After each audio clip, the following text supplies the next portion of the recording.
Hello, everyone. I'm very excited here to be here today with Dr. Yaron Zoller. He is a professor and lecturer at the University of Wisconsin, and he started at Broward College with his AA and then went on and got his bachelor's in neuroscience and his master's in psychology at Florida Atlantic University. He worked at Abbott Labs in quality assurance for many, many years, and then went ahead during that time and earned his doctorate in business at NSU. Right now, he is at University of Wisconsin in Milwaukee, and I would like you to tell us what you're doing there. So can we hear about your career? Sure. So thank you for inviting me. So currently I hold a position of a lecturer in the University of Wisconsin, Milwaukee. I also the director of the Business Scholar Program, which is a undergraduate honors program, 30 or so students every year that we select, and we give them kind of like a small cohort courses that are including more research and more focus on preparing for graduate school. So I'm the director of that program. I teach mainly organizational business courses, which is, as you mentioned, based on my background in psychology slash business. It's kind of a great combination of talking about human behavior and how it's related to the business world. So I'm teaching organizational courses. I'm also teaching part-time at Nova Southeastern University as an adjunct professor. So this is a course by course base that I'm doing as well. They must be thrilled to have you back after you were a student there. So can you tell us where you went to high school and how we got so lucky to have you get your start at Broward College? Okay, great. It's an interesting story. So I'm born and raised in Israel. That's where I spent my high school. I went to Mekif Aleph High School in the city of Beersheba, which is in the south of Israel, area called the Negev. And after high school, like all Israelis, we have a mandatory military service. So I joined the military, not that I had any options. I mean, literally nobody asked me. And I actually I spent 3 years as a Marines, initially in the Israeli Defense Force, and eventually I became an intelligence officer. And totally, I stayed 4.5 years in the Israeli military. After that military service, like many Israelis, we tried to get away as far as we can from our home country. So I did a trip that initially was planned for a month in South America. So I went with a friend to Ecuador and Peru, but what ended up is I loved it so much and I fell in love with the Latin culture and the food and the music. And I stayed almost a year. And that's actually where I met my wife. She's from Peru. And after that trip, I finished it in Miami, South Florida, and I really loved it. I always say to people, South Florida is kind of like Latin America on steroids. I saw myself, I can literally live here. I can study in English, I can live in Spanish. So that was the best of both worlds. I did try a little bit going back to my home country in Israel, but from the moment I landed, I knew that's not for me anymore. I was a different person and I really made South Florida my home. So it was a natural choice, natural selection when I initially came here just to go to Broward College. Again, kind of the small atmosphere of being in small classes. I worked very hard on my English as second language, the ESL courses, which I remember very fondly. I remember it felt like United Nations walking into a class. So many people from different cultures and different countries. The diversity is something I really appreciate about South Florida. And that's how I started. I mean, Broward was a great foundation to my educational journey in this country. We started quite late, if you think about it. I was 24. I wasn't quite the traditional student who starts Broward College. I was 24, and I remember walking around campus telling people, one day I'm going to be a doctor, and people kind of looking at me funny.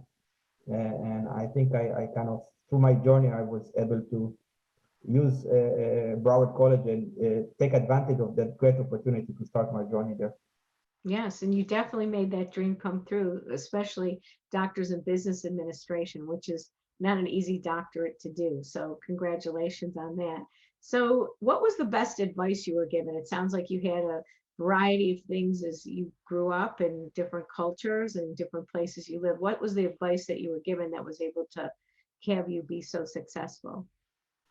Hey, I would say that my biggest advice was kind of be patient. I remember myself, again, consider myself somebody from a very hyper country, very fast-paced place like Israel. And when I came to South Florida, I was really excited and very motivated to take courses. I remember I wanted to take like 10 courses in one semester, and people kind of said, calm down, it's fine. I mean, I know you're not the traditional students, you're not the typical 18 years old, but there is time, work on your English, and make sure you're doing it the right way. And I think that's the biggest advice. You just stay the course. Maybe it doesn't seem like this is going to happen within a year or two, like I hope it will. But and the fact is that I stayed almost 2 years at Broward College and then 2 more years at FAU. And again, one degree after another while working most of the time. Just stay the course, you'll get there. Just be patient. I think that's the biggest advice, especially for the non-traditional students that just want to get in and finish as soon as they can. I would say just enjoy it as this is a great opportunity. That's great. So name something that you're super excited about. I know you work in a field where business is changing like crazy right now. What is something that you're excited about for the future? What I like about the educational field, and again, I worked as a manager for many years, and I consider myself relatively new to the educational world. So I've been teaching for 5 years now, and I really feel like I found my niche. I was born to teach, maybe. I didn't think that way many years ago, but I really like the flexibility and creating my own content. What some people don't realize, when you are a professor, you have almost unlimited flexibility to create your own content. What do you want to talk about? What cases you want to bring? And nowadays, what happens in the world, the pandemic and things of that nature are really giving great opportunities for me to create new content and talk about what's really going on. One thing I'm excited about, next semester, I'm going to teach a data analytics class, which is a topic that I don't have much experience with, but I'm taking a course with University of Pennsylvania as a student myself. So I always try to get my own education. I'm taking a certificate in data analytics. I'm going to start teaching that. So that's a great signal for me that I'm keep learning, I'm keep enhancing my own skill and kind of bringing that knowledge to my classes. So that's what I'm most excited about. I always have the opportunity to change, to add new courses, to bring new things to the class. That's what keeps me excited to wake up in the morning. Great. What was the name of that class again? I think you said it very fast. So, That you're okay, so going to be I'm taking a teaching? data analytics. It's called From Innovation to Decision Making Data Analytics. It's with the Wharton School of Business at the University of Pennsylvania. I'm taking this class online. It's 10 weeks class, and I really enjoy it as a student and hoping to use some of the knowledge I acquired to transfer it to my Beautiful. own students. Oh, that'll be great. Well, look forward to hearing more about that. Maybe you'll come on one of our webinars, and we'd love to be updated as a alumni community on the new normal in business. So that's really great. Thank you so much for that. And what are you grateful for with all the success you've had? What are you grateful for? So I'm grateful for the opportunities that I had along the way to learn from many people. Nowadays, I left the Wisconsin winter, which was kind of brutal this year, and I moved to South Florida at least until August. So I'm really happy to be here in South Florida with this great weather. I miss it. It still feels like home, even though I've been almost 3 years in Wisconsin. There's a lot of things I'm happy for. I mean, many people through the pandemic have had their challenges with economic challenges and social challenges. For me, like many other educators, we're teaching fully online, so I'm using Zoom and Collaborate Ultra and other tools. So I'm really happy that I have the opportunity to maintain my job and do some new things with my students and find new ways to deliver content online. So I'm really happy for that opportunity. That's great. Well, wonderful to hear. So tell us also community involvement for you. I know you've been doing some things outside of work, volunteering your time. Do you want to tell us a little about that? Yes, actually, I'm quite happy. In recent years, I made contact with some student group, high school students. So one organization is called AIAS, the Achievement Institute of Scientific Studies. It's an organization based in Santa Ana, California. And these are high school students, many of them of Latin origin, that are being helped and guided as they're making their transition to college. So they get guest lectures and some counseling services.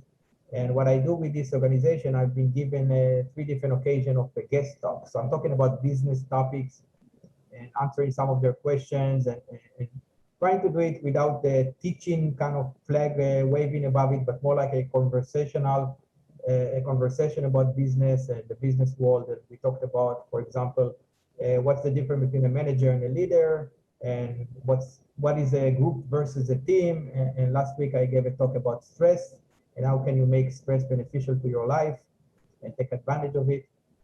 So it's working very well. I mean, they seem to enjoy it a lot, and I get a lot of feedback from students, which is very rare for me as an instructor. I rarely hear back from students, but after giving that talk, in that I get like multiple emails from students. Thank you for your talk. Here is a follow-up question. And it was so well that I volunteered to do the same thing in a high school in Wisconsin, in the Sheboygan area, southeast Wisconsin. So that was 2 weeks ago, and it seems to be like something that students really enjoy to hear from a business professor, but without the homework, without the, I'm using some cute video clips, we do some discussions, trying to make it engaging. So that's something that I'm really excited about, a great opportunity for me to give back to those students. Many of them are first generation in college, many of them people that maybe without that organization would not have the opportunity to go to college. So I'm really happy, and I kind of see myself in them sometimes.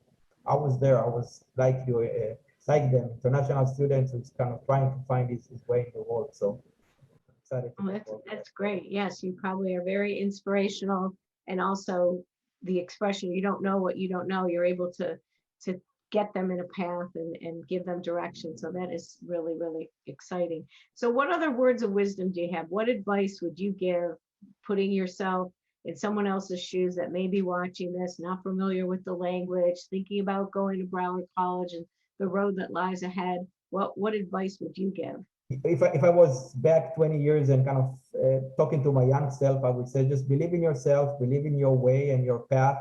And if you believe in it, and if you really want it, you will get there. And I can share a story that happened to me. It wasn't with Broward College necessarily, but I remember myself, as you mentioned before, I started working as a manager. I had a master's degree, and I kind of got exposure to the business world that I really wanted to study business. So I went to an advisor at Nova Southeastern University, and I sat in her office and I said, I want to do a degree in business. And she said, you already had a bachelor and a master. Do you want a master in business? I said, no, I have a master. I want a doctorate in business. And she said, but you don't have any background in business. How can you do a doctoral degree? You never took a business class in your life. I said, that's fine. So let me start taking some business classes. And she looked at me funny, and she started putting down on a piece of paper, there were like 10 prerequisite courses that I needed to take, business courses, before I can even apply to the program. She said, here, this is a list of 10 courses. And if you take those 10 courses, you're eligible to apply, not to get accepted, to apply. And I looked at it, I said, great, this is my plan. And that's what I did. I started taking a course, 2 courses every semester. And a year and a half later, I went back to her office. I said, done. I finished those 10 prerequisites. Can I now sign up for a doctoral program? And she said, you know, it's a competitive program. You may not get in. I mean, you spend a year and a half taking those courses. You may not get in. Are you looking at other school? I said, no, this is the school I like. This is where I want to stay. Let me apply. And I applied and I got in, and I said, done. I mean, and I remember the look at her on her face when I told her initially that's my plan. It's like, this guy is crazy. I mean, what is he getting into? But that's what I wanted, and that's what I really believed I can do, and that's kind of my message to others. If you really want it, you'll get there. Maybe it's going to take more time than you initially planned. Maybe you're going to have to take 10 extra courses, but if you want it, go for it. Oh, wow, that's a great story. Well, I'm so glad you did, and I'm so glad that you're a proud B.C. alum. We are thrilled that you got your start here, and we'll look forward to seeing you continue on in your career, and wherever you end up, we will be following you, and we'll try to get you on a webinar. We'd love to hear more, some organizational psychology about what's happening after this pandemic in the workplace. So thank you so much. We really appreciate it. Thank you, and great to be here, and thank you for having me.